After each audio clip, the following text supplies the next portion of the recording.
C'est l'histoire de 3 copains qui sont assis sur un banc. L'un d'entre eux, Raph, se lève et parie avec les autres qu'il va réussir à jeter la canette qu'il vient de boire dans la poubelle d'à côté. C'est alors qu'un drôle de type surgit de nulle part et lui crie «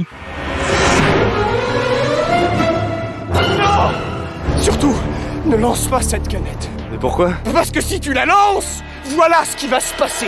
C'est ainsi que démarre le premier épisode de la série Le Visiteur du Futur, créé en 2010 par notre premier invité, François Descraques. 12 ans plus tard, Le Visiteur du Futur, c'est 43 épisodes, 4 saisons dont 2 à la télévision, plusieurs millions de vues, des romans, des mangas, une BD, et depuis peu, un long métrage de cinéma qui vient de dépasser les 300 000 entrées. C'est surtout une longue et belle aventure pour François Descraques, scénariste, réalisateur, producteur, écrivain et auteur, à qui l'on doit aussi des séries comme Deadland, Rogue Macabre, ou des projets audio comme Mystère à Saint-Jacques, et qui signe ici un film de science-fiction acclamé par le public et la critique. Avec notre deuxième invité, on part à Bruxelles en 2072 dans une bande dessinée. Le monde que nous connaissons a disparu, et les survivants de l'humanité vivent enfermés dans une tour de 2746 habitants, séparés d'un virus mortel par le double vitrage et les sas de l'immeuble.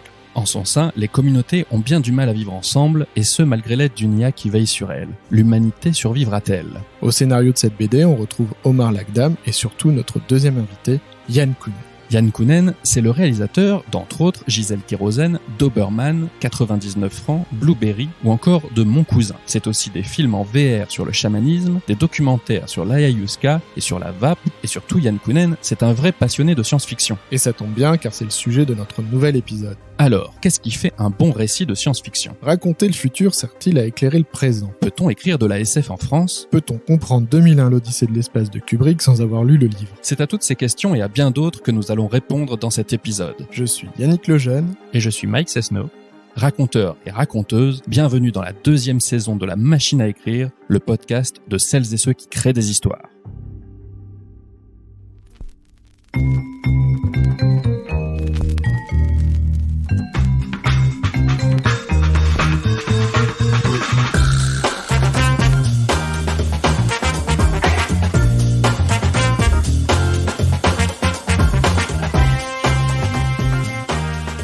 Bonjour à tous. Pour commencer notre podcast, on a une question rituelle, c'est qu'est-ce qui fait une bonne histoire ? Tout ce que je sais, c'est que quand je regarde un film ou une série, je remarque qu'il y a un changement de position. C'est-à-dire que soit je suis en arrière sur mon canapé et je regarde et je suis un peu passif. Et quand je vois une bonne histoire, je me rends même pas compte que je me redresse. C'est comme si je voulais être plus près de l'écran. C'est là où je me dis, ah, je crois qu'il se passe un truc intéressant. C'est tout ce que je sais. Le reste, je cherche vainement à savoir si c'est quoi une bonne histoire depuis des années. J'ai un peu dans le même sens que François en disant plutôt qu'une bonne histoire, c'est comment elle va t'attraper en fait. Donc c'est cognitif, mais que ce soit sur du texte, on le sait quand on plonge dans un livre et qu'on oublie qu'on est en train de lire et qu'on arrive à entrer dans l'espace de l'histoire, ou quand on regarde un film et qu'on regarde plus comment il est fait parce qu'en plus ça, c'est notre métier, ou que d'un coup on n'est pas capturé juste par la beauté d'une scène en l'analysant et qu'on est totalement en empathie avec ou en projection, on est transporté à l'intérieur de l'histoire. Donc c'est cognitif le signe. Une bonne histoire, qu'elle soit écrite, racontée, c'est à quel point à un moment donné tout le décorum de ta présence dans une salle, un canapé disparaît pour entrer dans l'histoire. Et c'est pour ça qu'il y a des bonnes histoires pour chacun de nous. Moi je l'ai vu plusieurs fois au cinéma par exemple, il y a des gens qui soufflent dans les plus beaux moments d'un film.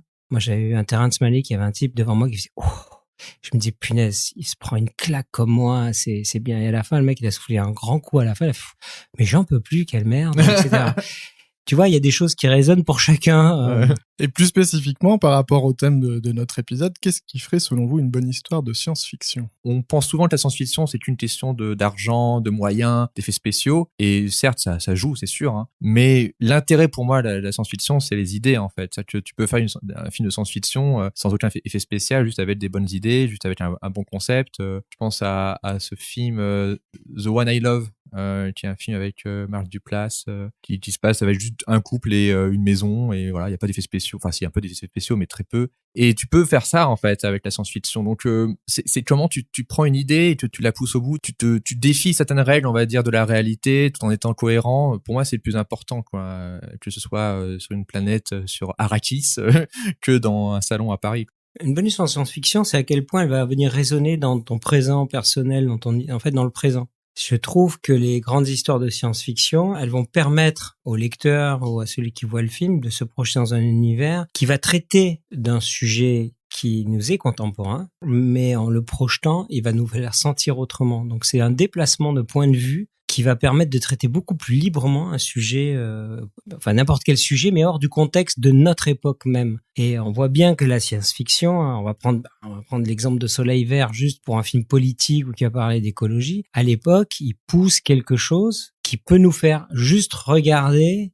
Je pense dans les années 70. Aujourd'hui, le film se passe en 2022, je crois. Oui, c'est vrai. C'est un film qui voilà. se passer aujourd'hui. Donc c'est peut-être pour parler de ce film ici. Et la science-fiction a cette capacité d'un coup à avoir des dangers, des problèmes ou des différentes choses qui vont émerger dans notre futur proche ou dans notre présent, qui sont embryonnaires dans notre présent, vont pousser le curseur de 1000 ans, de 200 ans, de 20 ans ou le faire sur une autre planète. Mais en fait, ça va venir résonner avec notre problématique actuelle. Souvent, la science-fiction est inexacte d'un point de vue d'anticipation précise. C'est-à-dire que 2001, l'Odyssée de l'espace, rien dans le titre, il y a un problème. En 2001, on n'était pas dans l'espace à voyager jusqu'à Saturne, mais ça parlait d'une vision du futur de 68, comme Soleil Vert, etc. Donc au final, comme tu dis, Yann, ça parle du présent en fait. Même quand tu parles du futur, tu parles du présent. Et c'est pour ça qu'il faut essayer de, même si tu as une base de science, en fait, au final, l'important, c'est de quoi tu parles dans ton présent qui va résonner. Oui, alors voilà, c'est dans un futur que tu peux imaginer, mais c'est rare d'avoir raison à 100% dans l'anticipation, quoi. Sauf dans les Simpsons. Dans les Simpsons qui ont toujours eu raison 20 ans avant. Ouais. Là, vous avez parlé de 2001, l'Odyssée de l'espace, de Soleil Vert. Est-ce que ça fait partie des premiers films de science-fiction qui vous ont happé, parce que c'est des vieux films, ou est-ce qu'il y en a d'autres qui font partie de vos premières expériences de SF? Alors moi, ma première expérience de SF, c'est 2001, l'Odyssée de l'espace, qui en parle, que j'ai vu à l'âge de 8 ans au cinéma. Et donc oui, ça compte. Ça t'avait déjà plu à cet âge? Bien sûr, je voyais ça comme une sorte de documentaire. En fait, quand t'as 8 ans, c'est tellement bien fait, t'as jamais vu de film de science-fiction de ce type. Et tu te dis un truc que je trouve assez intéressant, tu te dis c'est bien, je serais content d'être adulte parce que quand je serais grand, je comprendrais. Je suis peut-être un peu trop jeune pour comprendre 2001. Puis après, j'ai vu que c'était une autre problématique que certains Est-ce adultes que t'as compris? et même moi. Oui, tu comprends en 2001 mais il faut étudier un peu la question. Il faut lire La Sentinelle, la nouvelle, il faut lire le scénario qu'a fait Kubrick, parce que Kubrick a fait un scénario où il a enlevé au dernier moment tous les dialogues. Hein. Donc, tu peux comprendre vraiment de quoi il s'agit dans 2001 et comprendre la fin de 2001. Mais bon, il faut travailler pour ça, il faut lire d'autres documents, etc. Tu parles de lecture, on a beaucoup parlé de films. Est-ce que vous êtes consommateur de littérature de science-fiction? Bah moi, pareil que Yann, c'était pas 2001 que j'ai vu à 8 ans, mais c'est Philippe Cadic que j'ai lu à 12 ans, ce qui est trop tôt. Mais c'était un super réveil, c'est mon père qui m'a dit tiens lis ça, et même si je ne prenais pas tout, surtout Jean-Philippe Cadic, c'est des problèmes d'adultes, de divorcés, de trucs, enfin vraiment j'avais 12 ans. Sur la couverture du livre, il y avait des vaisseaux spatiaux. Je dis ouais, trop bien, ça va être comme Star Wars. Je l'ouvre, ça se passe pas du tout dans l'espace, il y a pas de guerre, c'est des gars qui ont des problèmes voilà, ils sont schizos et tout. Enfin bref, c'est complètement fou. Et c'est vrai que ça m'avait fasciné, je me suis dit mais en fait la science-fiction ça peut être Star Wars. Et après j'ai découvert que dans la littérature et dans voilà d'autres films, il y avait plein de niveaux de science-fiction.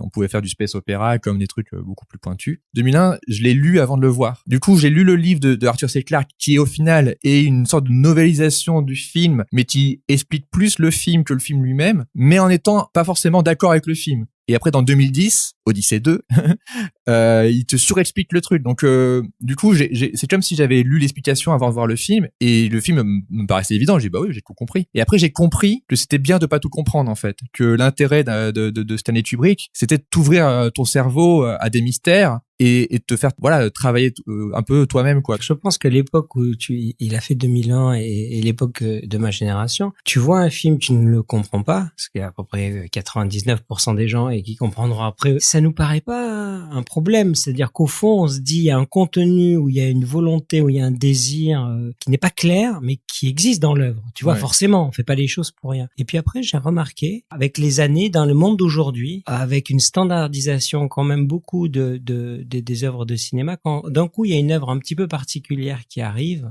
et qu'il y a une génération qui a été justement éduquée un peu de travers à se dire que quand il y a quelque chose qu'ils ne comprennent pas dans un film, ils se disent mais c'est n'importe quoi parce que ça veut rien dire. Et le grand mouvement que tu vois, c'est entre ne pas comprendre le sens de quelque chose et se dire que ça ne veut rien dire puisque je ne comprends pas, c'est une énorme, en termes de conscience, un énorme chemin négatif qui est fait parce qu'on a standardisé un peu trop les choses. Voilà, dès qu'on est devant une œuvre un peu difficile, et bien du coup, on accuse l'œuvre œuvre, puisqu'on a toujours compris tout. Si on comprend pas là, c'est qu'il n'y a pas de sens. Je vais revenir à ce que tu disais tout à l'heure, on parlait des effets spéciaux, tu disais c'est pas obligatoire. Quand t'as commencé Le Visiteur du Futur, t'étais sur Dailymotion, on parle d'un temps que les moins de 20 ans peuvent pas connaître, avec un caméscope qui, je crois, tu l'avais délibérément choisi pour qu'il soit techniquement vraiment très pauvre en termes de possibilités. C'était juste le plus accessible par rapport à mes économies. Et surtout, il avait un micro, on va dire, avec une prise XLR, donc je savais que je pouvais faire du son correct. Parce que sur Internet, au début d'Internet, des vidéos sur Internet, l'image était jamais très bonne. Par contre, si tu faisais un son mauvais, c'est sûr que ça n'avait aucun intérêt. Donc il fallait mieux favoriser le son que l'image au tout début. Et pourquoi t'as choisi la SF à ce moment-là en se disant j'ai pas beaucoup de moyens, je vais aller faire un truc qui va en demander? En fait, j'ai pas choisi la SF, en fait, parce que au départ, j'ai fait d'autres choses, plus pour buzzer. Je me suis dit, sur Internet, ce que les gens, ils aiment, c'est les trucs satiriques, ou les dessins animés, ou les impros. Enfin, j'avais fait des détournements. Tu vois, j'ai fait plein de trucs comme ça, en essayant de surfer sur des trucs plus ou moins buzz du moment, et ça marchait pas vraiment. Et justement, en fait, je me suis dit, moi, ce que je veux faire, c'est de la SF. Et je me suis dit, ça ne marchera pas. Je le sais, ça marchera pas. On m'a toujours dit ça marchera pas. Et ben, je vais le faire quand même si ça n'a pas d'intérêt. Au moins, ça me plaira à moi. Donc, en fait, c'est un peu par défaut. Je me suis dit, bon, allez, j'en ai marre. Je vais faire de la SF. Au moins, je m'amuse pendant 3 épisodes et après, basta, quoi. Et en fait, parce que je me suis amusé et parce que c'était quand même assez simple à faire, et ben, on en a fait d'autres, et cet amusement s'est répandu sur d'autres gens qui ont regardé nos trucs. Mais à la base, je partais un peu perdant, quoi, dans ma tête. Hein. Et toi, Yann, j'ai lu qu'en 2015, t'étais dans un salon du film à Tahiti et on t'a dit, est-ce que ça vous intéresse, le film de genre, la SF et tout ça? Et t'as dit, à l'époque, à 50 ans, j'ai toujours pas réalisé de film de science-fiction alors que c'est mon genre de préféré. Ouais, donc bravo François d'avoir réussi. Effectivement, t'as pas besoin forcément de moyens. Si tu veux, la SF, ça, de parce que j'ai lu ou vu, la SF, c'est un genre, si j'y entre, c'est qu'il y a une histoire ou un sujet, et si ce sujet demande des moyens, il faudra les avoir quand même un peu. Après, on peut toujours, et encore récemment, même plus que dans ma jeunesse, bricoler pour certains projets pour les faire avec des coups de... Ton film sur la Oui, voilà. C'était il y a au moment une où je séquence faisais... de SF dedans. Voilà, j'ai fait ma séquence d'ouverture de SF dans une ville en vape, etc. Et si tu vois dans cette séquence un vaisseau qui est une vape gigantesque qui traverse le décor et il y a le logo Panam, c'est parce que c'est intéressant par rapport au sujet du genre, hein, c'est par rapport à notre discussion, c'est-à-dire sur la science-fiction. La peur des réalisateurs de science-fiction, c'est quand ils vont se projeter dans un futuraliste, par exemple Ridley Scott qui fait Blade Runner, c'est de se dire il faut qu'il y ait des choses qui soient référents dans notre époque et qui soient pérennes dans 50 ans. Tu vois, c'est ça toute l'idée. Donc il se dit il y a 2 choses qui vont être pérennes dans le futur, c'est la Panam, la compagnie aérienne, et la cigarette de tabac. C'est ce qui se dit dans les années 80 quand il fait le film. Donc tu vois les mecs qui fument des cigarettes de tabac et tu vois des logos de la Panam qui vendent des voyages interstellaires ou voilà. Sauf que la Panam a disparu. Atari aussi, il y avait. Atari, voilà, Ouais. Atari, Panam, Ouais. tout a disparu, et la cigarette, hein. Et c'est mon point en fait, c'est de dire en fait, il avait pas vu l'invention de la vape, etc. Donc je me suis servi de cette chose qui fait que parfois tu crois en fait en science-fiction qu'il y a des choses qui sont indestructible et pérennes dans une société, et en fait je crois c'est ce qui va... qu'Asimov il disait pareil que le tabac serait là pour toujours. Voilà, et que ça va disparaître. Je dis pas que le tabac d'ailleurs va disparaître, mais tu sens qu'il y a des possibilités du coup de changer plein de choses. Du coup, j'ai fait une séquence de science-fiction. On était à Taïwan quand on a tourné, tu vois. Donc à Taïwan, c'est bien le décor. On peut permettre dans une rue sans autorisation. On a mis un travelling, on a pris 2 vestes, on avait rien, on a fait que rien. Et après, j'ai mis de la 3D un peu dedans. Mais c'était mes incursions dans la science-fiction à ce moment-là. Mais t'avais eu un projet, il me semble que t'avais travaillé sur l'adaptation de La Horde du Contrevent avec Marc Caro. Oui, il y alors, a fort longtemps. ouais.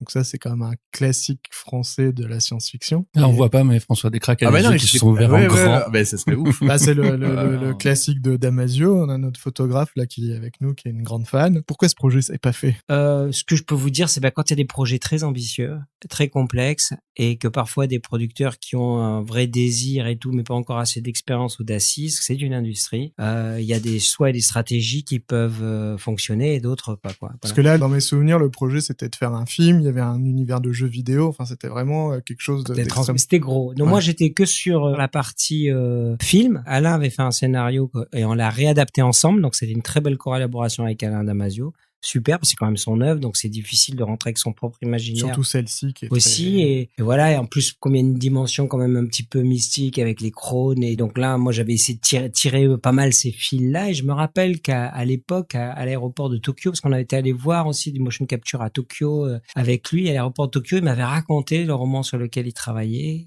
qui était Les Furtifs. Et quand il m'a raconté ça, je dis, mais ça serait parfait en film, je veux le faire en film, tu vois, on fera ça après, etc. Et puis, donc finalement, le roman est sorti, il est incroyable, je vous le conseille vivement, difficilement adaptable en film et peut-être en série, mais voilà, moi j'adore Alain Damasio, et donc voilà, le film ne s'est pas fait parce qu'en France c'est complexe pour des gros budgets, et soit on arrive par le chemin, et je vois le chemin de François à travers, j'ai vu les premiers épisodes, c'est très très drôle, c'est fait sur près d'un banc à deux mais ça marche très bien, il y a une vraie belle énergie et une idée, c'est vraiment la passion de Back to the Future pour moi qui ressort dans la personne qui ne touche pas ça, ne fait pas ça, cette idée-là, et de comment la tirer, tisser autour et tout. Et je trouve que cette aventure est même, parce que du coup il a créé une communauté, et puis c'est des années en fait. Pendant des années il a fait cette série pour l'amener jusqu'au cinéma, puisqu'il avait des gens qui le suivaient, et pour faire un film ambitieux, donc de la première petite caméra vidéo à 2000 balles avec du grand cinéma spectaculaire. C'est une très jolie histoire. Et là, hors du contrevent, c'était un projet un peu trop atypique, et en fait le rapport entre le budget qui réclamait, les possibilités de financer et tout, il y a un moment donné une adéquation qui ne fonctionne pas, et tu essayes en film et en financement de prendre plein de chemins, puis à un moment donné tu te dis bon, c'est pas comme ça que ça va naître, tu vois. Mais c'est vrai que c'était un très beau projet de science-fiction. J'ai dit, j'ai pas fait de science-fiction, ça ne veut pas dire que je n'ai pas travaillé sur des projets de films. Et les premiers films que j'amenais pour des producteurs quand j'essayais de faire des longs métrages après mes courts métrages, c'était des projets de science-fiction avec des machines temporelles, de voyages temporels faits par des Russes, où ils inventaient des machines pour remonter le temps. J'ai fait même un premier long métrage après le Doberman qui s'appelait Speedy Boy, où c'était un peu le château le maître du château à l'envers, c'est-à-dire ça commence dans un futur où les nazis ont gagné, tu vois, la Seconde Guerre mondiale, et t'as tout un monde nazi de science-fiction à la Blade Runner. Ils envoient des escouades pour vérifier qu'aux grandes marques temporelles, personne ne change des trucs. Et de l'autre côté, il y a des gens qui partent et ils voient Hitler au bac à sable, quoi, la cible, tu vois. Bon, bref. Et c'était un truc un peu délirant, et etc. Mais ce que je veux dire, c'est que donc, tu vois, le désir, je vois cette énergie qu'on a dans cette culture, les voyages temporels, des choses drôles aussi, de l'humour et la fantaisie de la science-fiction. Ça ne m'a pas empêché de travailler sur plein de projets, et finalement, le premier projet vraiment un peu lourd de science-fiction qui finit par exister, c'était c'est une BD, mais c'était à la base un projet de série. On va en parler. Bon, Yann nous a fait une belle introduction pour ton film. Oui, ok. Merci. Imaginons qu'il existe encore quelqu'un sur Terre qui nous écoute, qui ne sache pas ce qu'est le visiteur du futur. Il y en a plein. D'ailleurs, il faut pas aller voir le film. Il faut que tu pitches le visiteur du futur. C'est un mec qui vient du futur pour changer le présent. En fait, je me rappelle, parce que quand j'ai commencé la série, ça me paraissait tellement pas une idée intéressante. Je me dis, wow, ça a été fait 15 000 fois, quel intérêt, que je pensais pas que c'était forcément une bonne idée. Et en fait, c'est pas une idée, j'ai pas créé cette idée de voyage dans le temps et de remonter le temps pour changer les choses, quoi. Mais ce que j'ai mis dedans après, c'est, oui, il y a ma bande de potes, il y a ma famille, il y a des thèmes en ce moment, voilà, sur l'avenir de la planète, et dans le film, le thème principal, c'est le conflit générationnel. Et c'est marrant parce que là, j'ai lu La Tour de Yann Kounen et j'ai fait waouh, c'est les mêmes thèmes avec 100 fois plus d'ambition dans La Tour. Mais c'est ça, c'est que les gens qui ont vécu dans un monde, qui ont profité d'un monde meilleur, et la jeunesse qui va devoir subir un monde moins meilleur, et comment ces générations sont en conflit. J'ai trouvé ça génial que dans La Tour, on retrouve ça, et c'est une vraie guerre. C'est littéralement une vraie guerre. C'est ce qui a fait qu'on s'est dit que ça serait intéressant de vous rassembler, c'est que finalement, ça parle à la fois d'un futur post-apocalyptique avec une question importante de l'écologie. Ouais. Ça parle du conflit générationnel avec ces jeunes qui disent à la génération d'avant, c'est votre faute, à des niveaux différents. Et on s'est même dit, il y a un personnage, chez toi, c'est un robot. Ouais. Chez toi, c'est une intelligence artificielle. Enfin, tous les deux, ils ont une intelligence artificielle qui commence à s'humaniser, à obtenir des émotions, à plus faire trop la différence entre eux. Finalement, il y a des figures dans vos deux récits qui se parlent. Parce que je pense qu'on a les mêmes rêves de base. Moi, ce que je trouvais génial dans La Tour, c'est qu'il y a un côté... Attends, désolé, Yann pitcher La Tour. Je suis en train de faire le boulot de Yann. Non, tu peux. Alors, pitcher La Tour. La Tour, il y a une grande catastrophe, un virus. Faut que je sache qu'on a écrit ça il y a 12 ans. Un virus mais alors lui qui laisse rien droit et qui traverse la planète. Et il se trouve qu'à ce moment-là, c'est dans un futur un peu proche, il y a une tour qui a été créée pour l'Europe, qui est comme un vaisseau, c'est-à-dire qui doit être aussi la vitrine de tout le savoir humain pour un monde plus écologique, autosuffisant, etc. Donc c'est une tour qui peut vivre toute seule. Donc toutes les portes se ferment dans cette tour et les derniers survivants sont les 2000 personnes qui sont dans cette tour, sauf que la bande dessinée commence 80 ans plus tard. Et moi, ce que je trouve génial dans la tour, c'est qu'il y a à la fois du post-apo, il y a un côté un peu Last of Us au début avec la nature qui a repris ses droits dans des paysages dévastés. Et en même temps, là, c'est une tour, ça ressemble, parce que moi j'habite dans le 13e à Olympiade, ça ressemble vraiment J'ai habité par là. Voilà, monsieur. tu vois, à ces grandes tours qui sont des mondes-villes à l'intérieur, qui étaient le futur des années 60. Et du coup, je trouve ça vraiment génial comme univers, même si ça se passe pas que dedans, mais voilà, que t'as les souterrains, t'as les différents étages, et en fonction des étages, t'as différents clans et tout. Enfin, et l'intérieur, il y a le côté un peu, franco-français années 80 que je trouve justement qui change de tout ce qu'on peut lire en littérature ou en BD américaine, quoi. Donc moi, je trouve ça vraiment génial, quoi. Et quand t'as fait le film, nous, on connaît la série sur Internet. Et un truc qui nous a marqué, c'est que c'est un film qu'on peut voir sans avoir suivi Oui. la série. Ouais. C'est un film qui se suffit à lui-même et les fans vont y trouver des choses. Ouais. Genre le personnage de Constance, on le comprend mieux si on a suivi toute la série, mais en fait, on le comprend très bien si on l'a pas suivi.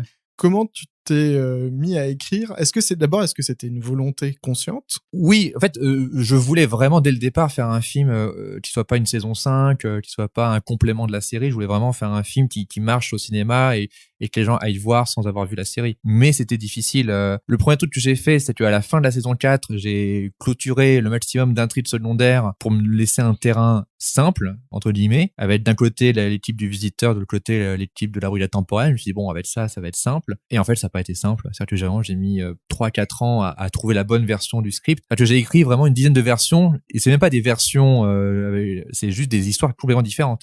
Comme si c'était 10 films différents. Alors, j'ai pas écrit en dialogué, hein, mais en synopsis. Et j'arrivais pas à trouver le bon axe et tout. Et en fait, il m'a fallu du temps d'admettre que pour que le film fonctionne pour tout le monde, il fallait pas que ni le visiteur, ni Raph, ni tous les personnages, en fait, de la série soient les personnages principaux. Il a fallu vraiment que je me détache de ça et que je trouve 2 nouveaux personnages principaux. Et quand je me suis dit, mais en fait, je suis bête, mon thème, c'est le conflit générationnel, faut que ce soit un père et son enfant, quoi. Et ça paraît évident dit comme ça, et j'ai mis 4 ans avant d'y arriver, quoi, dans ma tête. Donc, dans les autres versions, dans les 10 versions que t'as créées, que t'as imaginées, est-ce qu'il y en avait une qui te tenait particulièrement à cœur? Non. Où tu t'es dit, tiens, ça pourrait être ça. Oui, chaque fois qu'on crée un truc, on a envie que ça existe, mais je pense qu'au bout d'un moment, il faut être assez, faut pas avoir de regrets, il faut se dire, non, l'important, c'est que ce soit bien pour tout le monde. Et puis, toutes ces idées-là, elles sont jamais perdues, hein. Voilà, Yann, il fait une BD 12 ans après. Moi, j'espère que je pourrais récupérer ces idées-là, en faire autre chose, quoi. Donc, faut pas avoir peur, en fait, de recommencer. C'est vrai que moi, ce que je trouve incroyable dans ton aventure, c'est que moi, j'ai vu, avant d'aller au cinéma, si tu veux, j'ai vu les 3 premiers épisodes de ta première saison.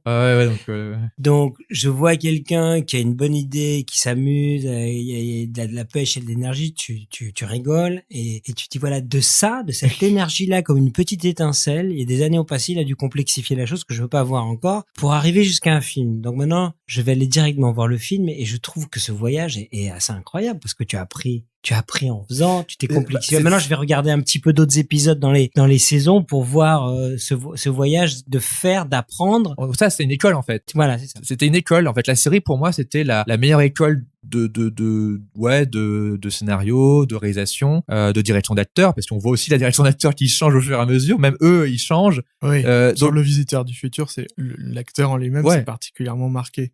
Et là, d'un seul coup, dans le film, il prend une amplitude et un caractère. Mais on savait qu'il fallait que le personnage devienne un vrai héros de cinéma, etc. Et donc, il fallait qu'on change quelques trucs, dont le costume. C'est que le costume a été refait sur mesure et tout. Mais en fait, on a mis tout ce temps-là et c'était bien, en fait. Mais ce qui a fait aussi le succès de la série sur Internet, c'était que les gens suivaient non seulement les aventures des personnages, mais aussi notre aventure à nous, en tant que créateur, en tant que bande d'amis et tout. Donc, ils étaient bienveillants. Ils se disaient, ah, maintenant, vous avez 3 projets. Waouh, trop bien, les gars. Au bout de la saison 3, ah, maintenant, vous êtes payés pour ça. Bah, c'est cool, quoi. Et du coup, on a grandi de notre côté. Le public aussi a grandi. En fait, ça a été génial quand on a fait la tournée des cinémas. On a vu du public. On dit, ouais, j'étais là, j'avais 12 ans quand vous avez commencé. Donc, on a vu qu'ils avaient grandi aussi et qu'ils n'avaient pas lâché le truc. Donc, c'est cette aventure-là qui est fascinante. Il y a le film film, il y a ce qu'il y a autour du film, et je pense que c'est pour ça que les gens veulent suivre voilà, ils sont enfin, le scénario de Vie sur le futur, je le trouve cool, mais c'est pas 2000 ans d'essai d'espace. Par contre, l'aventure qu'on a vécue, elle est assez unique, je trouve. Quand tu dis que c'est une école en termes de réalisation, de technique, mais aussi d'écriture, et qu'est-ce que ça t'a appris fondamentalement, et qu'est-ce que t'aurais pas pu faire sur le film? Ce que j'ai essayé de faire, c'est d'adapter la série comme si je l'avais pas écrite, en fait. Comme si c'était une œuvre de quelqu'un d'autre, où je pouvais piocher dedans des personnages. Donc du coup, d'avoir tout cet univers-là, où j'ai pas tout à créer de A à Z, même s'il a fallu ajuster des trucs, ça m'a un peu soulagé, en fait. Il fallait que je sois vigilant de pas tout prendre, de pas tout mettre.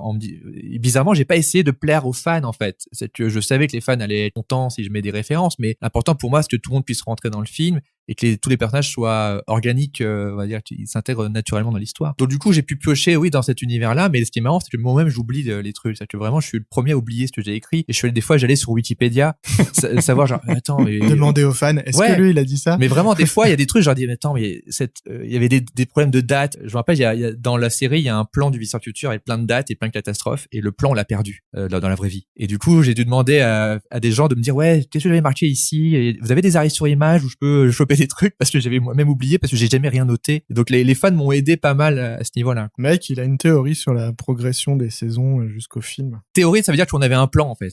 Donc, Ouais, dès le départ, je te dis non. Tu vois, c'est peut-être un plan inconscient. Est-ce que le visiteur du futur, qui est ce type qui essaye de motiver ses potes à bosser gratuitement pour lui, ok. est-ce que c'est pas toi?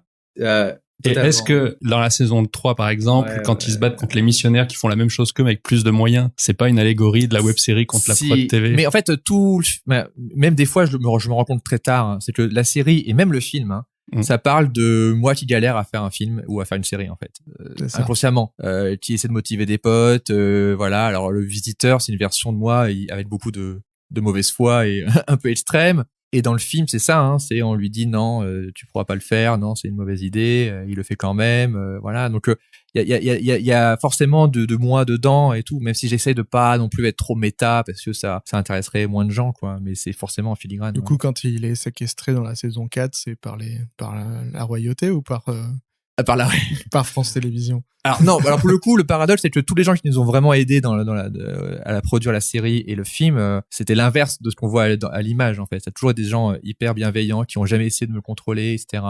Donc du coup, justement, je veux pas donner l'impression que je suis ingrat, alors qu'au contraire, justement, on m'a donné une liberté, on m'a donné des moyens qui étaient toujours réduits par rapport à mon ambition, mais quand même, je me suis dit, ouais, quand même, parce que comme dit Yann, c'est tellement rare de faire la science-fiction en France, donc j'étais en mode, bon, bah ok, on a le budget d'une bonne comédie française, on va en faire un film de science-fiction, on va mettre des ronds dans des carrés, mais faisons-le quand même parce qu'on n'a pas deux fois cette chance-là, quoi. Ce qui est intéressant, je trouve, moi, en tout cas, tu vois, tu disais cette aventure. C'est vraiment ce que j'ai senti, parce que moi, j'ai donc du coup un truc très particulier. Je suis peut-être le seul qui ait eu ça, c'est-à-dire de voir juste 3 épisodes de l'origine. 13 ans plus tard. Et hop, d'enchaîner par 13 ans plus tard un film qui commence par un plan hyper compliqué, truqué. Tu vois ce que je veux dire? Donc du coup, c'était complètement merveilleux, en fait, de dire l'aventure de ces gens, de cette équipe, quoi, qui est partie de 2 potes avec un petit caméscope sur un banc, ce que tu vois bien, avec d'un coup du grand cinéma digne de gros films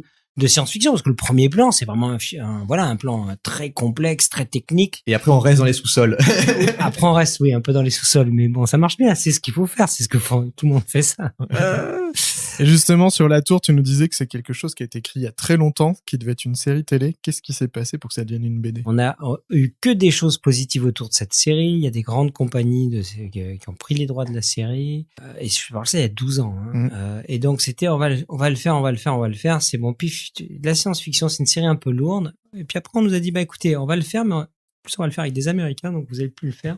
C'est d'autres qui vont le faire, mais on va garder quand même le matériel. Ce à quoi on a dit, non, en fait. Du coup, on est reparti dans une autre production, et ainsi de suite. Et on a fait pendant des années un espèce de... Tout le monde aimait la qualité artistique, mais personne n'arrivait à financer cette série. Ce que je trouve, moi, intéressant dans cette aventure, avant d'arriver à la bande dessinée. Pourquoi on a fait ça? C'est parce qu'on avait le désir de faire de la SF avec Omar, on avait travaillé ensemble, et on disait, pourquoi on ferait pas une série de SF? Et à un moment donné, moi j'ai fait stop, j'ai dit attends, il faut trouver un concept qui est à la fois intéressant mais faisable. Et on s'est dit, en fait, aujourd'hui, dans les idées qui venaient, se dire, enfermer des gens dans une tour, il y a IGH, il y a PA, c'est une thématique, c'est le vaisseau sur Terre, etc. Mais ce qui est intéressant, c'est que si tu fais des appartements à peu près identiques, tu fais plateau A, plateau B avec 2 appartements, là, un jour, donc il y avait déjà une problématique de tournage pur mis dans l'ADN de la réflexion scénaristique. Et ça, c'était rigolo, puisqu'au final, c'est une bande dessinée, on peut faire ce qu'on veut, mais ce qui a construit l'histoire, c'est les contraintes du cinéma, en fait, tu vois. Et je travaillais avec Mr. Fab, souvent, il a fait le storyboard même du Doberman, et puis il faisait un peu de design sur mes films, etc. Il a fait les costumes sur Blueberry Doberman avec Chatoun, et il avait fait des dessins pour notre dossier de la tour. Et les dessins étaient super. Et à un moment donné, on s'est dit, pourquoi on ferait pas une BD? Et puis après, le temps passe, tu vois, et tu te dis, en fait, tu commences à voir les séries post-apo et tout, et tu te dis, bon, personne va partir. Il y a eu ça et ça et ça. C'est pas les mêmes thèmes, mais c'est aussi, il faut être dans un bon timing, un bon endroit, dans l'échelle du temps et des développements artistiques. Et donc, on a trouvé un éditeur qui est parti, et on a adapté ça en bande dessinée. Mais ce qui est rigolo, c'est que du coup, en tant que réalisateur, t'as plus du tout les mêmes contraintes. Donc moi, je ne suis que scénariste. C'est le réalisateur, au fond, c'est le dessinateur en bande dessinée. Donc j'ai travaillé sur le découpage sur le premier tome, les 2 tiers. Après, c'est lui qui a tout fait. Mais par contre, en cours d'écriture, ce que tu ne peux pas faire dans l'industrie du cinéma, en cours d'écriture, je me suis dit, on n'a pas une solution pour ça, mais on pourrait rentrer cette thématique. C'est toute la thématique qu'il y a des sports et du pollen, tu vois, qui est bon dans mes thématiques à moi, très proche par rapport aux états de conscience modifiés et tout. Mais d'un coup, dans le processus créatif, c'est un truc très important, mais qui n'était pas prévu à l'origine. Ce que tu veux dire, c'est qu'en BD, c'est plus facile de changer parce que les enjeux financiers sont... Voilà, en BD, ça veut dire que si tu changes un truc... C'est moins grave, on te dit pas, merde, on a construit le décor, les comédiens sont réservés, Voilà, et puis, voilà, il y a pas d'échelle dessous. Tu vois, déjà, il n'y a pas de discussion d'argent. Après, on peut discuter artistiquement. Est-ce que ça a du sens? Mais si tu arrives à convaincre, ça change rien. Les enjeux sont ridicules par rapport au cinéma. Je dis pas ça. Enfin, quand je dis ridicule, c'est la liberté qui est formidable parce que, voilà, ça coûte pas très cher pour celui qui va financer un album de bande dessinée. Ça ne coûte pas très cher et on sait que c'est très difficile de vivre de la bande dessinée pour les auteurs de bande dessinée, hein. Mais donc, il a beaucoup plus de liberté. C'est comme au cinéma. Si tu vas faire un film de science-fiction, si tu amènes ton scénario et tu réclames 2 millions, 4 millions ou 30 millions, ce qu'on va te dire, c'est pas du tout la même chose. À 2, on va dire, tout de suite, fais-le avec qui tu veux. À 4, on va dire, il faut au moins une tête d'affiche que tu vas trouver au cinéma. Si tu le fais à 8, tu vas dire, attention, là, il faut regarder ça et ça, parce que ça ne marche, tu vois, je sais pas. Ça, c'est peut-être, attention, tu prends un peu trop de risques, etc. et ainsi de suite. Donc, on a beaucoup de contraintes dans l'histoire. Et ça, c'est vrai quand tu fais en cinéma, voilà, une part du travail, c'est de regarder aussi quel type d'espace tu vas travailler dans quel type d'espace, parce que tu auras des contraintes liées en général à la matière, au monde matériel. C'est un investissement, voilà, puis un investissement financier, Moi, etc. je dis beaucoup ça dans mon activité d'éditeur. Quand je fais venir des gens de l'audiovisuel à la BD, je leur dis, en fait, si t'as besoin d'avoir 1000 dragons, il faut juste que ça justifie au niveau d'histoire et que tu convainques le dessinateur. Oui, parce que après, en général, le dessinateur me jette les couteaux, mais c'est vrai que ça laisse une liberté plus grande. Et justement, en parlant de BD, je sais pas si tu as le droit d'en parler, mais tu vas adapter Epiphania de Ludovic Deburme, qui est aussi une histoire de SF. Est-ce que tu peux dire des choses là-dessus? Alors, j'ai ce projet, je me suis remis à dessiner. Moi, tu sais, je viens des arts déco, en fait, et donc, au départ, je voulais dessinateur de BD à l'origine. Après, j'ai fait du cinéma et ça me convient mieux. Je dessine pas assez bien, d'ailleurs. Mais bon, la BD a toujours été un truc dans lequel j'ai navigué. Donc, j'ai travaillé sur l'adaptation du scénario. J'ai fait 950 dessins de storyboard. J'ai vraiment passé 3 mois à vraiment travailler profondément sur ce projet. Il y a des très bonnes touches parce qu'on a un distributeur, ce qui est rare, français pour ce genre c'est un film un peu perché quand même, hein, l'univers. On peut peut-être pitcher, c'est l'histoire de comète qui arrive sur Terre. Voilà, faut lire, je vais pitcher, faut lire la BD de Ludovic Deburme. Il y a 3 tomes, c'est formidable. Et donc c'est de la science-fiction, c'est du fantastique, il y a une vraie dimension, en tout cas de moi dans mes thématiques écologiques, et à la fois c'est complètement fou son histoire, et c'est très beau parce que c'est encore une relation de problème de génération. Et ça s'adresse quand même aux jeunes adultes. Vraiment. De mutation, ça, les histoires de groupe, de recomposition de famille, c'est aussi dans tes thèmes, tu vois. Et je crois que c'est les thèmes du moment, parce que dans les thèmes du moment, tu as aujourd'hui aussi, en tout cas dans l'urgence de faire ça, tu te rends compte que c'est compliqué quand t'es un adolescent aujourd'hui avec le monde tel qu'il est et avec l'espèce de mur, de chape qu'on a un petit peu entre le Covid, les changements climatiques, les guerres, etc. Voilà, faut amener un petit peu d'une énergie qui va aider à avoir des personnages dans la détresse, pouvoir trouver le lien, c'est le lien, le groupe, la recomposition d'une tribu. Donc Epiphania, effectivement, il y a toutes ces thématiques. Ce sera un film d'animation ou en prise de vue réelle? Non, c'est de l'animation 3D. Animation 3D, ok. C'est tout le challenge 3D, 2D, etc. Moi, je veux faire depuis longtemps un film d'animation. J'ai plusieurs projets, voilà. Mais je sais pas si ça va se faire. Enfin, tu sais, quand tu fais du cinéma, On si est tu sur pourrais... la pré-prod, là. Voilà, tu es en préparation et le bateau, il est pas encore fini d'être construit. Enfin, tu vois, le truc, t'es encore hacké.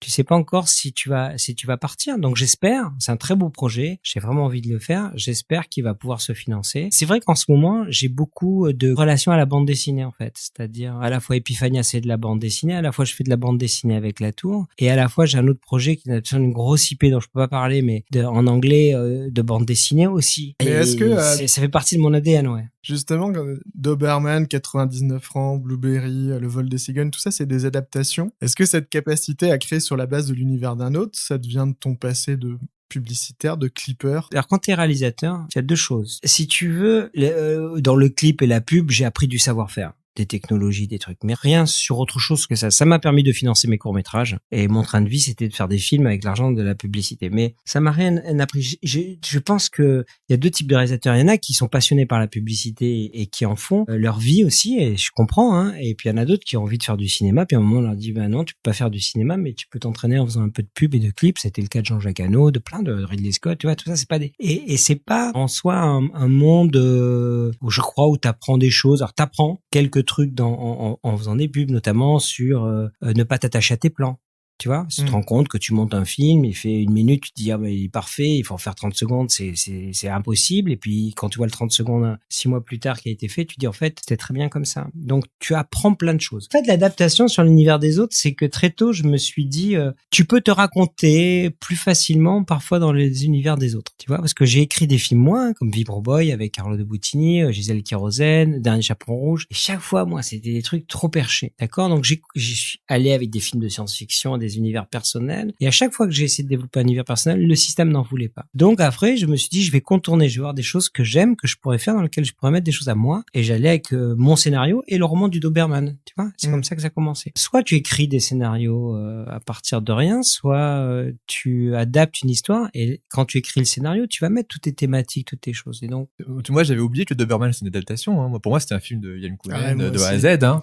Tu sais, je rigolais avec Mike parce que je lui disais, il y a le petit Yannick Lejeune, il a 19 ans, il est dans un cinéma de Montpellier, et la première star de cinéma qu'il voit dans sa vie en vrai, c'est Yann Kounen qui rentre avec Monica Bellucci et Vincent Cassel. Alors je dois t'avouer que je me souviens un peu plus de Monica. Et ce que je me suis demandé, c'est, si je me trompe pas, entre Doberman et Blueberry, il y a 7 ans, qu'est-ce qui se passe entre les deux? Parce que Doberman, c'est un film hyper marquant, ça te positionne très fort. Oui, ça me permet d'aller faire Blueberry derrière. Mais faire Blueberry, c'est un budget à 35 millions, c'est un film très très cher, très particulier. Dans lequel t'as mis beaucoup de toi. Voilà, et j'ai mis 7 ans à le faire, et pendant 7 ans, j'ai refusé toute autre chose. Je me suis dit, si on me donne la possibilité de faire ce film, je vais le faire. Donc c'est le temps de préparation. Et parfois dans la vie, tu as un espace où tu vas faire ton film. Alors effectivement, c'est une adaptation, mais là pour le coup, elle est très personnelle, en résonance avec Moebius. Hein. J'ai vraiment échangé avec Jean Giraud là-dessus, et c'était une magnifique aventure. Mais ensuite, j'ai remarqué ce phénomène, et je continue d'écrire des histoires. Mais j'ai remarqué que j'aime aussi cette idée de sortir de chez toi, de voyager, en fait. Tu vois, c'est-à-dire d'un coup, t'es chez toi, dans ton quartier, dans ta ville, dans ton pays. Recevoir un script qui t'amène dans les années 20 à faire une histoire d'amour anti-romantique entre Chanel et Stravinsky, c'est pas mon monde. Et c'est pas tout à fait 99 francs en termes de... Voilà, mais c'est pas mon monde, etc. Et je te dis, mais c'est formidable, je vais passer 1 an à aller voyager dans les années 20, de reconstituer le sacre. Tu vois, je poursuis pas de but, en fait, de filmographie. Je poursuis juste le fait que je fasse des films dans des genres différents et et qui est des aventures qui m'appellent humaines. La plus vertigineuse étant le dernier film que j'ai fait, parce que là c'était là où je sortais le plus loin de mon espace personnel avec mon cousin. Et Voilà. Vincent Lindon. Voilà, mais c'était vraiment super d'aller faire une comédie sentimentale où tu dois te mettre en retrait. Vraiment, j'ai appris beaucoup dans le travail avec les comédiens et d'aller dans ce genre du tu vois. Est-ce que je pourrais faire un film comme ça? Bon, voilà. Après, tu te fais peur, hein, mais dans le bon sens. C'est des défis. J'attends rien moi aujourd'hui du cinéma. Tu vois ce que j'ai eu tellement de chance et tellement de choses que si je peux continuer à vivre en créant de l'audiovisuel, de la VR, j'espère du cinéma, hein. Mais j'accueille les aventures. C'est pour ça que c'est un peu et pour ça que c'est des adaptations. Mais rappelle-toi comme que Kubrick n'a fait que des adaptations. Hein. C'est vrai, j'allais dire la même chose. Kubrick, tous ces films sont kubrickiens, comme on dit, mais à la base c'est adapté de livres qui ont rien à voir avec lui, quoi. Et pourtant il a mis tout dedans de lui. Donc j'aurais préféré que ta question soit plutôt est-ce que c'est comme Kubrick? Est-ce que comme Kubrick plutôt que est-ce que c'est pas Moi, elle était très positive. Pourquoi c'est ton passé publicitaire? François, toi, tu t'adaptes toi-même. C'est-à-dire qu'en fait, de ton univers, tu as décliné des bandes dessinées, des mangas et des livres avec Slimane. Il y a un livre sur la meute. En fait, il y a un univers transmédia. Ouais. Comment tu gères? Oui, alors c'est pas moi qui l'ai fait le jeu de plateau. Pour le coup, j'ai pas toutes les compétences non plus. Autant le roman, je l'ai coécrit avec Slim, même si Slim l'a beaucoup plus écrit que moi. Le manga, je l'ai écrit en tant qu'auteur, mais je l'ai pas du tout dessiné. Et ça, c'est un truc que je suis jaloux des réals qui savent dessiner, mais voilà, de devoir expliquer des choses visuellement et moi, je suis incapable de dessiner et de dire, en fait, je fais des trucs avec les mains et les gens, ils voient rien, quoi. Donc, j'aimerais dessiner aussi bien que Yann ou que un dessinateur de bande dessinée, mais bon. Donc, j'ai fait cette BD aussi, ouais. Qu'est-ce qui change dans l'écriture d'un manga, d'une BD, d'un épisode de série pour toi? En fait, c'est ça qui est intéressant, c'est que chaque média a sa forme, a ses avantages, ses inconvénients. Moi, je viens à la base, mes premiers amours, c'est le cinéma. J'ai grandi avec ça, mais fatalement, la littérature, la BD et tout, etc., ça s'est ouvert à moi et on m'a proposé des trucs qui étaient forcément plus simples à faire en BD qu'au cinéma, donc j'ai pris les opportunités. Mais à chaque fois, je me suis dit, ok, pourquoi c'est une BD et quel est l'intérêt d'en faire une BD? Qu'est-ce que je pourrais pas faire ailleurs? Donc, dans le roman La Meute, par exemple, on a remarqué très vite avec Slim que l'intérêt d'un roman, surtout de rentrer dans la tête des personnages, d'être vraiment dans le point de vue de quelqu'un, de ressentir ce qu'il ressent. Et du coup, on l'a intégré dans le scénario. Donc c'est pour ça que dans le roman du Viseur du Futur, ils ont une machine qui permet de rentrer du point de vue du visiteur lui-même et de voir ses souvenirs en tant qu'enfant, etc. C'est devenu une sorte de mécanisme de science-fiction, mais en fait qui est lié au format de la littérature, etc.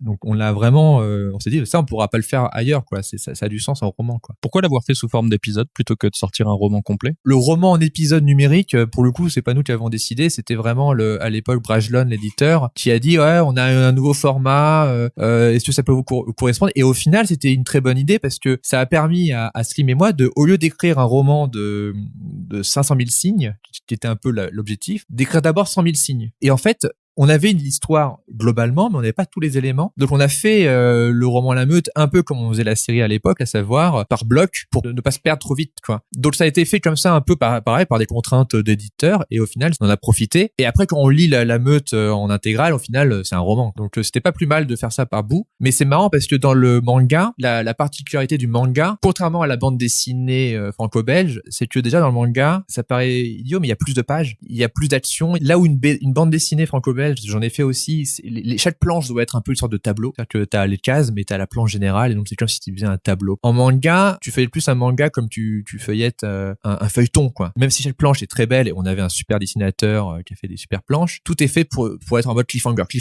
Chaque page c'est un cliffhanger.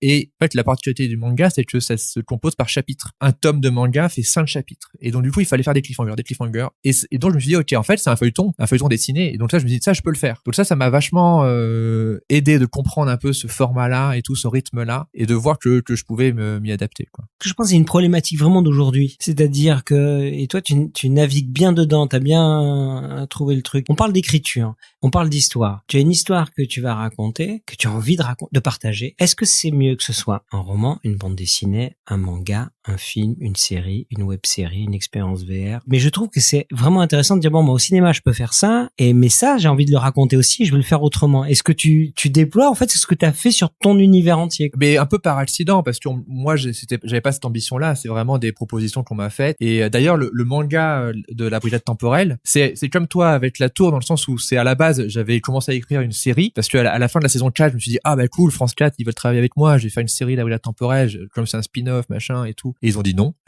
Et du coup, on s'est retrouvé avec cette bible avec ces personnages. Et après, on m'a dit, pourquoi pas un manga? Et j'ai dit, ah mais carrément. Et donc je l'ai adapté comme ça, et on s'était pas perdu. Mais du coup, je me suis dit, mais maintenant que c'est un manga, je peux le faire se passer dans plusieurs époques, il peut y avoir des gros flingues et tout. Et aussi le dessinateur, c'est-à-dire que la différence avec une bande dessinée, tu disais que le réalisateur d'une bande dessinée, c'est le dessinateur. Et ça, c'est un truc qu'il faut aussi admettre, c'est que quand tu travailles en collaboration dans un univers dessiné, il faut absolument que ton dessinateur, tu t'adaptes aussi à son style. Et moi, j'ai travaillé avec 2 dessinateurs différents, qui ont des styles très différents et des personnalités très différentes. Et ça, c'est un truc qu'il faut comprendre très vite aussi. Moi, j'ai vécu ça en tant que scénariste quand tu sais pas dessiner, ce qui est mon cas, tu es dépendant du dessinateur. Oui. Et donc, soit tu travailles avec lui et tu le convaincs et t'arrives, soit tu te laisses entrer son univers, mais en tout cas, tu pourras pas faire à sa place. Mais il faut l'accepter, parce que sinon, apprendre à dessiner. Moi, je me suis toujours dit ça. Je me suis dit, c'est ma faute. J'aurais dû apprendre à dessiner plus jeune. Après, voilà, il y a des trucs. Alors, bien sûr, il faut quand même être directif, et je trouve ça intéressant que toi, t'aies pu, on va dire, faire ton découpage dans le premier tome, et après, ça a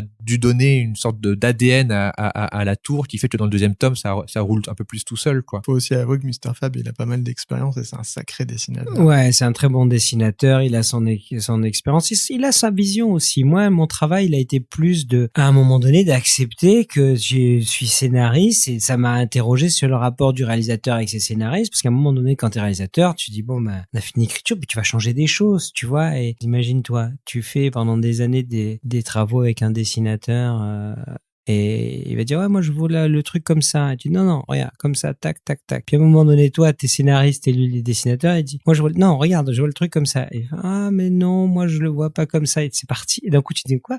Ah, ben oui, on a changé de position. Bon, voilà, c'est tout un travail, il faut accepter, ou prendre un peu de distance avec le découpage, du coup, tu vois, puisqu'après tout, Mais voilà. moi, j'ai mis voilà. du temps au début, je découpais la bande dessinée comme un film, et donc du coup, je dis non, là, c'est un plan rapproché poitrine, la caméra, elle est là, c'est 3/4 de face, et après, je me suis rendu compte que j'avais pas la vision globale. Moi, j'avais mis ma vision de plan, et le dessinateur, il a la vision de la planche. Du coup, il sait que, s'il fait un plan comme ça, après, ça va pas se répondre par rapport à cette planche-là. Il faut qu'il se passe des choses entre les deux cases. Voilà. Et donc, du coup, espace intericonique. Et donc, du coup, j'ai beaucoup moins précisé mes plans. Je lui ai dit, voilà, en gros, j'ai besoin d'un plan sur lui qui dit ça, et d'un plan sur lui qui dit ça, et d'une case qui dit ça. Maintenant, vas-y, je te fais confiance. Et surtout, quand tu travailles dans un bon dessinateur, tu sais qu'il va rendre le truc encore mieux que dans ta tête. Donc, du moment que ça va pas à l'inverse de ce que tu veux faire, il faut accepter que oui, c'est pas toléré. D'ailleurs, même, ça se voit même en dédicace, où ça m'est arrivé plusieurs fois, où on disait, tiens, tu veux dédicacer la BD à telle librairie, le dessinateur, il est pas dispo, du coup, ils veulent pas de toi.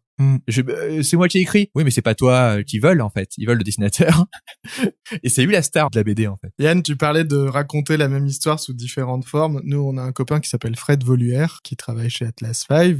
Et un jour, il nous dit, tiens, je vais faire un truc à Yann Kounen, on va faire l'Ayahuasca. Est-ce que tu peux nous raconter cette expérience et comment ça vient? Parce que dans Blueberry, il y a cette expérience psychédélique qui, effectivement, est déjà présente chez Moebius, mais que t'as vécu toi. Je crois que t'as rencontré un chaman, t'en as fait des livres, t'en as fait des bonus pour Blueberry, t'en as fait une expérience VR. Est-ce que tu peux nous parler un peu de ça? Alors, moi, Blueberry m'a entraîné dans cet espace de me dire, tiens, d'un côté, il y a des expériences que nous, on qualifie comme des drogues, et puis chez les Indiens, c'est de la médecine. C'est comment ça, c'est possible, tu vois, d'avoir 2 vues différentes. Et donc, je suis effectivement parti, c'était en 99, tu vois, avec l'idée de faire un film sur l'expérience mystique, plutôt la perception de la réalité. On vit dans le monde matériel, mais c'est pas la réalité. On s'accorde là-dessus, on la voit à travers nos sens. Est-ce qu'on peut effectivement, mettre d'autres canaux, d'autres choses dans nos sens qui vont nous faire percevoir plus ou différemment? Donc, avec cette problématique, on va dire, je suis parti en Amazonie. Et effectivement, ça a été une rencontre très forte avec les Indiens, les Shipibo-Konibo, leurs plantes, leur médecine, et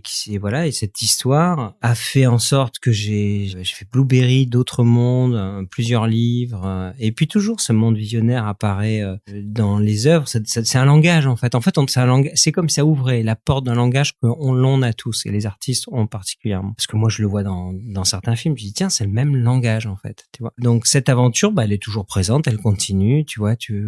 avec les Indiens, tu fais des diètes de plantes d'ailleurs qui sont pas forcément psychoactives, tu t'isoles dans la forêt et là tu vis dans un film de science-fiction. On m'a proposé de faire une expérience en réalité virtuelle et quand j'ai mis le casque et que j'ai vu en relief le truc à 360, je me suis dit mais en fait voilà, ça ressemble plus à l'expérience parce que cognitivement tu es dans un espace, c'est comme si tu voyais ce que tu es projeté face à toi et t'interagis avec toi-même en partie et puis après t'as d'autres couches, etc. Mais c'est pour ça que t'as un grand vertige. Et donc je me suis dit je vais le faire en réalité virtuelle et je me suis mis à développer ce projet, à ramener les guérisseurs à Los Angeles, filmer avec 150 caméras pour les fabriquer en volume, tu vois, en une captation volumétrique de l'action, de manière à faire que quand tu es debout devant lui, si tu t'assois, les perspectives bougent, tu es dans l'espace, tu vois, de la pièce. Donc je voulais vraiment recréer le rituel et donner une sensation de ce que pouvait être un voyage de cette médecine, avec les parties sombres qu'on nettoie, dans nos peurs, dans nos doutes, ça a des formes, tout ça prend des formes d'archétypes, de monstres, de choses, ou lumineuses avec des oiseaux, avec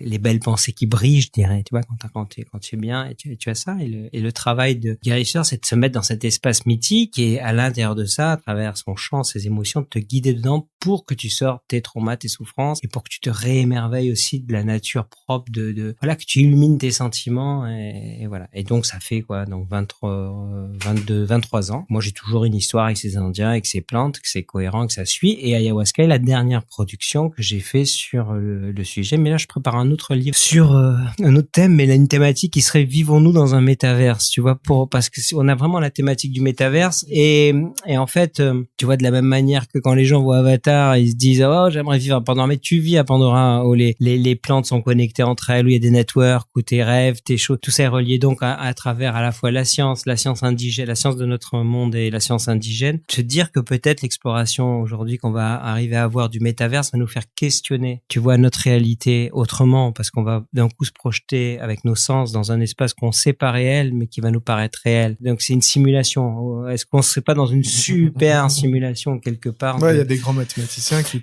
voilà, disent que c'est possible. Voilà. Donc bon, voilà, toutes ces thématiques très métaphysiques sont intéressantes et les plantes, voilà mon histoire en résumé. Pourquoi j'ai fait ayahuasca. Est-ce que ça a changé quand même ta manière d'écrire? Est-ce que dans ce que tu dis, cette manière de connecter au monde, ça fait que le Ian Kounen punk de Doberman, qui est un film très rentre-dedans, il le ferait plus aujourd'hui? Alors c'est très très rigolo. C'est un jeune cinéaste qui m'a dit moi je pense que je voudrais jamais prendre les plantes que tu prends parce qu'il était en colère, il a envie de faire des films punk. Parce que j'ai dit moi j'ai vu, ça t'a fait enlever ta colère, tes trucs et tout ce qui moi j'aime. C'est ma question. Tu vois, voilà. Et donc je lui ai dit oui, effectivement, en fait, souvent quand les gens me demandent mais qu'est-ce que ça t'a fait de travailler avec ces plantes, avec ces Indiens, tu peux raconter des choses, mais c'est que des choses que tu racontes. Et je dis un cinéaste, ce qui est formidable, c'est que tu peux voir. Voilà. C'est-à-dire qu'il fait des films, il vit une expérience, il refait d'autres films. Regarde ce qu'il y a dans les films. Regarde les rythmes, ce que ça contient, ce que ça fait, etc. Et tu vas voir que j'ai pas quitté complètement une énergie critique sur la société, mais d'une autre façon canalisée. On va dire c'est 99 francs Oui. ou The Show. 99 francs, il y a de tout dedans. Il y a Voilà. la colère, il y a l'apaisement, il y a la beauté du monde, il y a en même temps Le délire psychédélique. voilà, il y a tout ça. Ouais. Ce qui m'intéresse, c'est si tu rentres dans certaines énergies difficiles, c'est aussi comment tu laisses le spectateur et qu'est-ce que tu lui apportes. Tu vois, ça pas des choses que j'avais avant. Avant, j'étais plutôt même pour dire, tu vois un film qui finit bien, ouais, c'est l'esprit Hollywood, c'est du business, tu vois. Comment j'ai pu penser ça vraiment? Parce qu'en fait, quelle est l'intention quand t'es cinéaste de laisser les gens qui vont sortir de la salle, tu vois? Enfin, dans quel état ils vont sortir? Donc, tu peux mettre les gens la tête dans un seau, tu vois, dans un film pour les projeter face à des choses sur lesquelles ils devraient bouger, mais tu dois leur permettre de lever la tête face au monde en sortant. C'est pas prétentieux, juste dans ton intention de faire du bien en fait, voilà. Et donc voilà, tu vois mes films et tu vois que j'ai changé, mais une des choses qui a le plus changé, c'est qu'en fait j'ai plus d'objectifs, tu vois, certes des rêves, j'aimerais faire tel type de film et tel truc, et puis tu regardes d'autres carrières de cinéastes et tout ça, quand tu prends les plans, ça disparaît. J'ai pu avoir la chance de faire des films gros et importants, mais aujourd'hui je me dis peut-être je referai du cinéma, j'espère, mais le cinéma a tellement changé que là peut-être j'ai moins d'intérêt à en faire. J'ai des très beaux projets, donc tu vois, on parlait d'Epiphania. Oui. Non, j'ai des très beaux projets. J'espère qu'ils vont se faire, mais sinon, t'as pas envie de faire du cinéma pour faire du cinéma. Je préfère à la limite aller m'amuser à faire d'autres choses différentes. Maintenant, on va parler technique. François, quand on a parlé de ton film, je t'ai dit qu'un truc qui m'avait marqué, dans ton film, il y a beaucoup de gens qui sont des youtubeurs. Ouais. Dans cette génération, il y a des potes à nous, il y a Navo qui était dans ce Ouais. podcast, il y a David Mourier qui était dans le podcast qu'on a fait avant. On les connaît très bien. Il y a même Et- Dedo et Yacine, mais on entend leur voix. Ah. Ils sont dans le dessin animé qu'on voit qui est projeté dans la machine. c'est eux. Il y a Dedo et Yacine. Ouais. Et il y a Antoine Daniel aussi. Ah oui, mais il est pas au courant. Et ce qui nous a beaucoup plu, c'est que cette première scène avec cette génération-là de YouTube est une scène où à aucun moment on voit des youtubeurs qui jouent Bah, des merci, gens c'est- et on voit une super scène de comédie qui fonctionne hyper bien. Mais parce Et qu'ils ça- sont bons, et comédiens alors- aussi. Et là, comment dans- on fait pour écrire des dialogues qui sonnent justes? Moi, je pense que la moitié du travail, ça se fait avec les comédiens. C'est-à-dire que moi, mes dialogues, c'est ma partie préférée dans le scénario parce que c'est la partie où j'ai l'impression d'avoir résolu tous les problèmes et maintenant je peux juste rendre vivant les interactions. Mais souvent, ça vient en dernier. Tu passes des années des fois à faire juste la structure et après tu passes peu de temps à faire les dialogues. Mais ce temps-là, en fait, il faut le continuer avec les comédiens. C'est même pas forcément de l'impro en fait. Hein. C'est juste de se l'approprier quoi et de dire voilà, moi j'ai écrit ça, mais en fait toi tu as peut-être une meilleure façon de le dire avec un vocabulaire différent parce que des fois mon vocabulaire est un peu limité. Et dans le Visiteur du futur, ça tout l'ADN c'est ça en fait, c'est que Slimane Baptiste Beroun qui fait Clastafold, la moitié de ses répliques il se les approprie parce qu'il utilise des mots que je connais même pas. Je fais ok vas-y tiens c'est drôle, oui t'as raison fais ça comme ça. Pareil pour mon frère qui va se rapproprier les dialogues et pour Clayton Malfoy c'était pareil, ils avaient un cadre, ils avaient un truc quand même assez précis, mais voilà quoi, genre tout le truc à travers la vitre où ils disent quoi mouton bleu, enfin ça c'est Malfoy qui a eu l'idée quoi, et il faut laisser un peu cette marge là sans pour autant que ça devienne gênant de on se fait des blagues entre nous, on se fait juste marrer et c'est juste un chant contre chant sur un plateau où ça se finit pas. Je fais confiance à mes comédiens, je les piège pas, c'est-à-dire que j'essaie de leur donner des rôles ou des scènes qu'ils peuvent faire, qui va dans leur sens à eux. Ton écriture a changé entre la saison 2 et le film en se disant tiens lui maintenant il est capable de faire ça. Oui, puis même avant que je fasse le Visiteur futur, j'étais trop littéraire en fait justement, et comme je suis pas assez bon littéraire, sinon je ferais des romans si j'étais un meilleur auteur. J'ai découvert qu'en fait il fallait faire confiance aux comédiens et faut les diriger. En fait c'est marrant parce que moi j'ai l'impression de leur laisser une marge de manœuvre et en même temps quand je les entends parler de moi ils disent ah François il sait très bien ce qu'il veut, c'est très précis, et je pense que c'est entre les deux tu vois, c'est un juste milieu à trouver. Est-ce que le fait que la série elle soit sur un ton de comédie depuis le départ et que tu dis justement j'ai pas envie de piéger mes acteurs, j'ai envie de leur créer des rôles qui sont parfaits pour eux et tout ça, est-ce que c'est ce qui définit le ton humoristique de la série? Est-ce que c'est parce qu'ils étaient bons dans le registre comédie parce que t'en faisais déjà avant avec eux que c'est naturellement parti là-dessus? C'est naturellement parti là-dessus parce qu'au départ on avait tellement peu d'ambition et qu'on voulait et que ça oui c'est parti d'une blague, mais avec ma bande que ce soit mon frère Florent Dorin et tout, s'amuser c'est pas que faire de la comédie en fait, c'est-à-dire qu'on s'est aussi amusé à faire du drame, à faire des trucs genre tiens là on va être sérieux, tiens là on a envie que les gens aient peur pour les personnages, donc c'est pas que de la déconne en fait, c'est-à-dire que la comédie fait partie de notre ADN c'est sûr, mais comme le drame et l'important de toute façon c'est les personnages. Moi je me suis rendu compte avec le Visiteur du futur c'est que quand on faisait des sketchs au début, donc les 3 premiers épisodes que tu as vus c'est vraiment de la blague, mais au bout du 20e épisode on peut plus tenir sur la blague, il faut que les personnages vivent quelque chose d'important et qu'on soit en empathie avec eux, et le film a été écrit comme ça, c'est que il y a la première scène qui est assez gaguesque, c'est sûr, mais ça enchaîne après directement sur des scènes avec un père et sa fille où il y a pratiquement 0 vanne quoi. Enfin, et encore les vannes sont plus distribuées sur d'autres personnages secondaires. Et je savais que c'était important d'ancrer les personnages dans une certaine réalité ou un truc qu'on comprend et au-delà de la blague. Quand j'ai écrit le scénario, la première scène m'a rassuré en fait. Je me suis dit ok c'est bon, il y aura de la blague. J'ai pas à me forcer, il y en aura. Maintenant je peux faire parler les personnages et être plus on va dire premier degré et tout. Toi Yann, quand tu travailles avec je sais pas Jean Dujardin ou François Damien, c'est très écrit avant ou tu les laisses Chaque acteur est différent, chaque comédien est différent, et avec chaque comédien, le travail principal est de trouver comment tu vas travailler avec lui.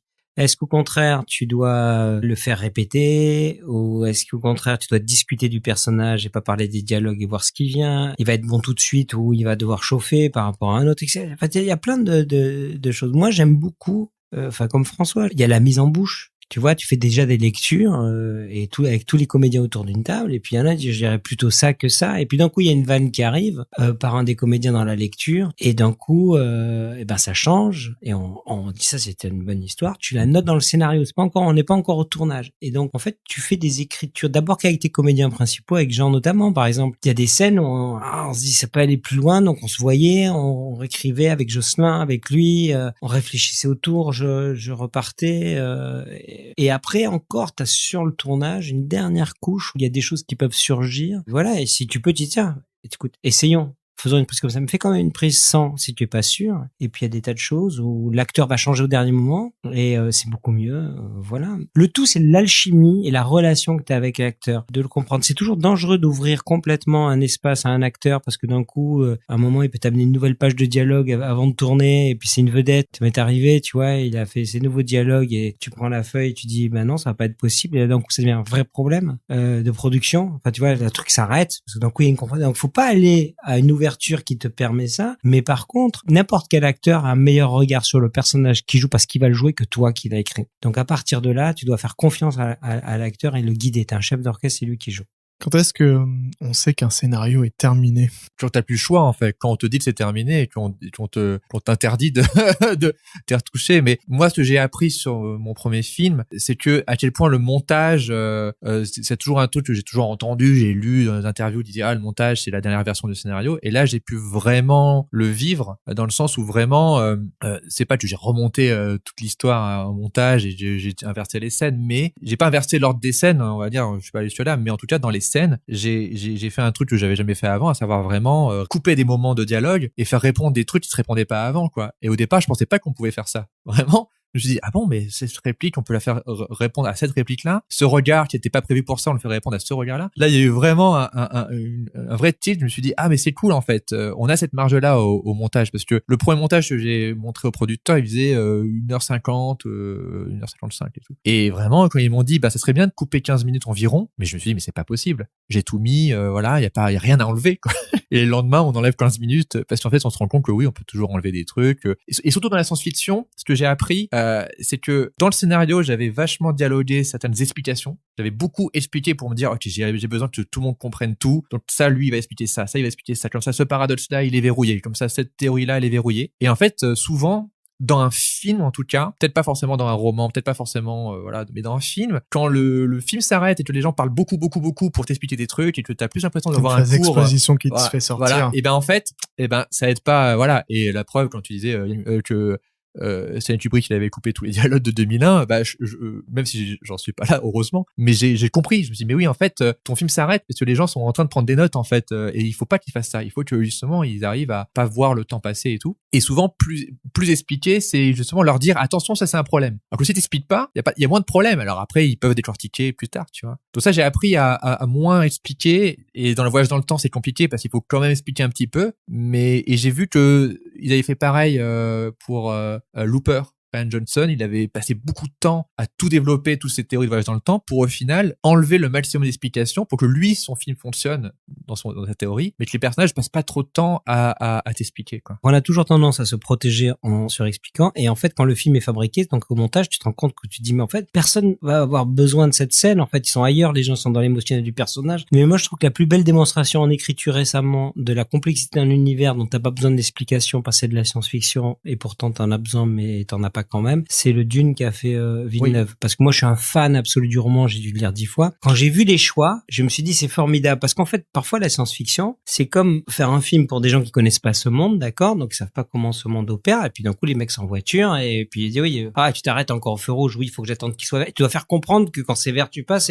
Or qu'en fait, si tu as lu le livre où tu vis dans ce monde, tu vas te dire, mais c'est absurde. Donc, faut vraiment se poser les questions de le mystère que apporte quelque chose que tu comprends pas vraiment, mais qui est juste.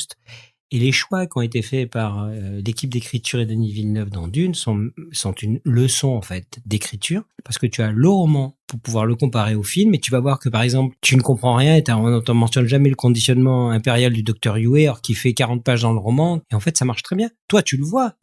Toi, tu as lu le livre, tu vois, comme tu vois, le fanbase, tu vois ça.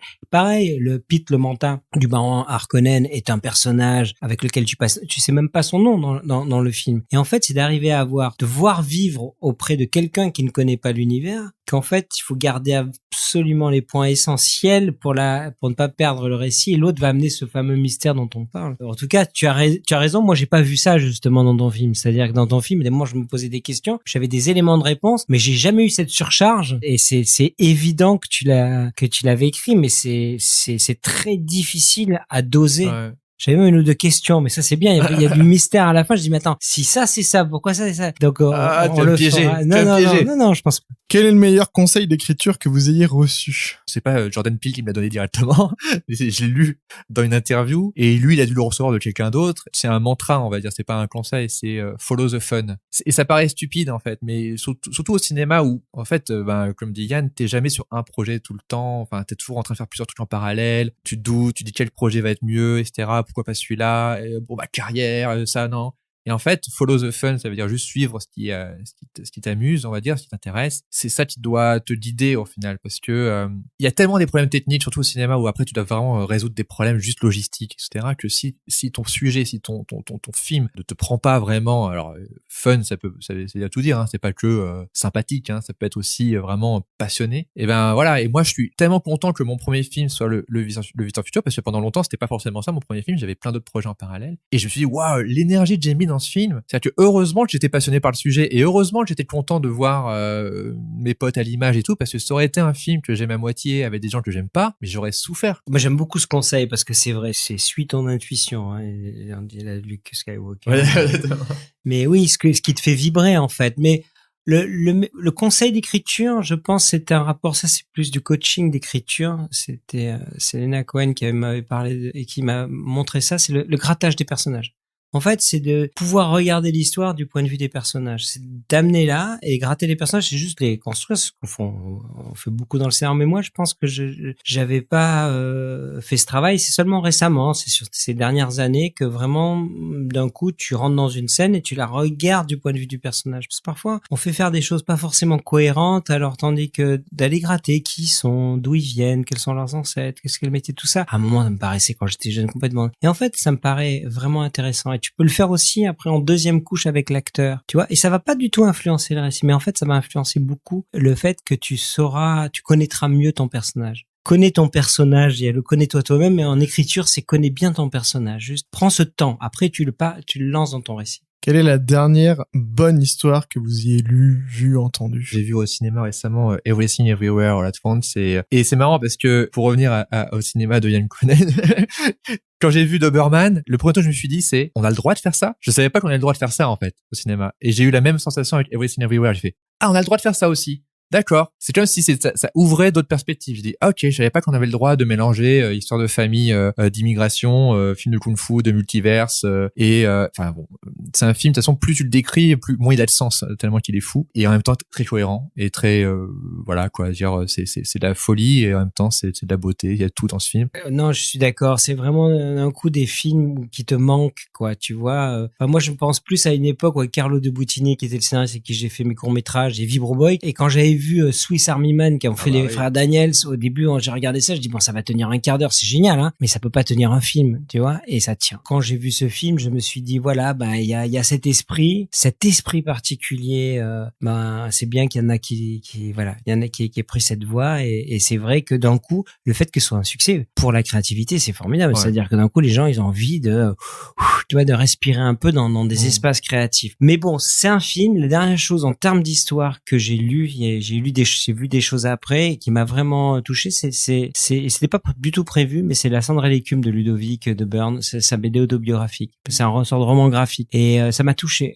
vraiment, quoi. Au moment où tu as des émotions, et je trouve que c'est très beau d'arriver à lier l'imaginaire, son histoire personnelle à sa vie, et en même temps de parler du monde et tout. C'est un très joli roman graphique, enfin bande dessinée, mais de 400 pages, hein, en noir et blanc. Ça m'a touché. J'ai une petite dernière question. Est-ce qu'on peut espérer avoir les aventures du Visiteur du Futur? Est-ce qu'elles vont continuer sur un média quelconque? Est-ce qu'il y a des plans? Est-ce qu'il y a des projets? Alors, il n'y a pas de plan, il n'y a pas de projet, parce que ce film était tellement long à faire déjà que j'étais content de me dire je fais un film, quoi. Je voulais pas vendre une licence ou une saga que j'avais pas écrite. J'étais content de faire ce film. Je voulais qu'il marche en tant que film. C'est pas un premier chapitre et tout pour d'autres choses. Peut-être, voilà. En tout cas, c'est pas moi qui va forcément. J'en sais rien en fait. Et c'est un peu les années malheureusement le Covid, confinement qui m'ont un peu appris ça. C'est bien de pas tout prévoir en fait. Et j'ai aussi besoin d'avoir un recul moi-même sur mon propre univers pour me dire est-ce que j'ai une autre idée ou pas. Voilà, j'ai pas envie de forcer le truc s'il faut pas. Voilà quoi. C'est super parce qu'en fait ton film il est fermé, bouclé, unique, et en même temps t'as juste posé, t'as stylé avec la brigade temporelle et le fait que il y a maintenant Faut pas que je spoil. Oh, alors. bon, c'est pas grave. Faut pas que je spoil, mais allez ça. voir, voilà. Moi, je le fais qu'elle soit. Ça donne comme un peu Oui, envie d'en mais- voir un peu plus. Mais chaque fois qu'on a fait une saison ou un livre ou un manga, on pensait à chaque fois, pour de vrai, hein, c'était la dernière fois qu'on voyait les personnages. Et je pense que c'est parce qu'on avait ce côté un peu all-in. Genre, allez, on donne tout, c'est la dernière fois qu'on les verra. Plutôt de se dire, non, je vais garder cette mètre. Non, on donne tout et on se laisse des portes Ouais, ouvertes. mais voilà. Tu laisses des portes Oui. ouvertes et je trouvais ça bien parce que tu laisses des portes ouvertes en fermant le truc. C'est-à-dire Voilà. maintenant, ça veut dire, je me suis dit quand même, il a une bonne conscience du système. C'est-à-dire, c'est pas lui qui va décider déjà s'il y aura une suite. Ça va être tout ce système, Ouais, le voilà. succès, l'argent, etc. Mais s'il a une suite, il aura un peu de temps pour Voilà. pouvoir se dire, est-ce que ça vaut le coup que j'y revienne? Ouais. Et si oui, pourquoi faire? Exactement. Et c'est les bonnes questions que tu poses. Exactement. Tout à fait. C'est la bonne. Eh ben, merci à tous. Merci beaucoup. Merci à vous. C'est ainsi que se termine ce nouvel épisode de La Machine à écrire.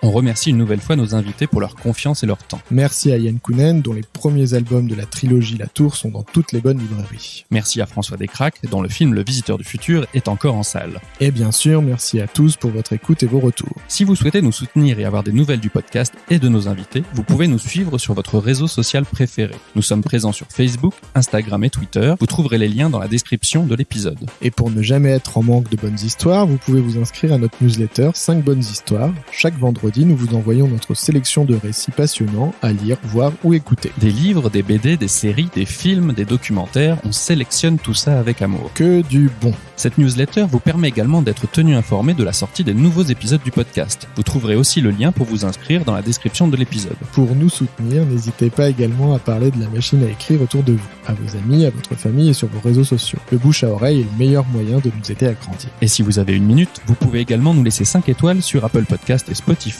pour nous aider à monter dans les classements. C'est très utile pour nous. On se retrouve au prochain épisode. À bientôt. bientôt.